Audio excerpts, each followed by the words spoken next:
आज 16 मार्च रोजी परभणी शहरात असलेल्या हॉटेल सिटी पॅलेसच्या सभागृहामध्ये Indian medical association Parbhani, orthopaedic association Parbhani, lions club Parbhani आणि BGS यांच्या वतीने पत्रकार परिषदेचे आयोजन करण्यात आले होते। या पत्रकार परिषदेला पुणे येथील संचेती हॉस्पिटलचे डॉक्टर पराग संचेती, परभणी येथील अर्थतज्ञ doctor Amol Soni, doctor BT Dhutmal, doctor Mahesh Kade, doctor सागर यांची प्रमुख उपस्थिती होती।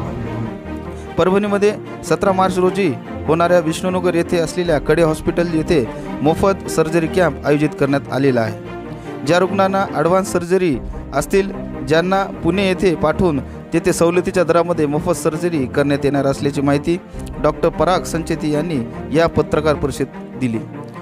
यापुढे संचेती म्हणाले की पुणे येथील शिवाजीनगरमध्ये 300 बेडचे अद्ययावत असे संचेती हॉस्पिटल नव्याने सुरू करण्यात आले असून त्यामध्ये ortho spine, neuro rehab, carry dental and rehab, robotic and replacement, robotic spine surgery यांच्यावर तब्बल पूर्णवेळ 22 डॉक्टर सातत्याने काम करत आहेत आणि डिजिटल पेट्स विशेष करून यामध्ये स्कॅन मशीनमध्ये रेडिएशन कमी आहे।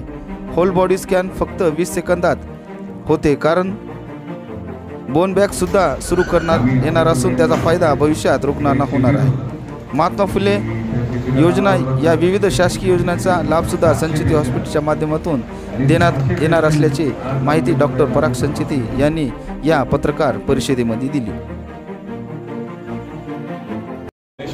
आस्था ऑर्थोपेडिक हॉस्पिटल इथं प्रॅक्टिस करतो। उद्या पराग सरांच्या शुभहस्ते आपल्या नवीन वास्तूचं उद्घाटन सोहळा आहे आणि त्यानिमित्त पराग सरांनी एक भव्य असं अस्थिविकार शिबिर आयोजित केलं आहे। या शिबिराची वेळ सकाळी 8 ते 12 या दरम्यान आहे। त्याची नोंदणी ऑलरेडी सुरू झालेली आहे, पण वॉकिंग पेशंट म्हणजे तुम्ही सकाळी जर 8 वाजता जर नोंदणी केली तर निश्चितपणे आपल्याला सर्व पेशंटला त्याचा फायदा वगैरे होईल। मी आपल्या माध्यमातून सगळ्यांना आवाहन करू इच्छितो की अस्थिरोगाविषयी ज्या आपल्या समस्या असतील किंवा जे आपल्या ओळखीचे पेशंट असतील त्या सर्व पेशंटनी याचा फायदा घ्यावा।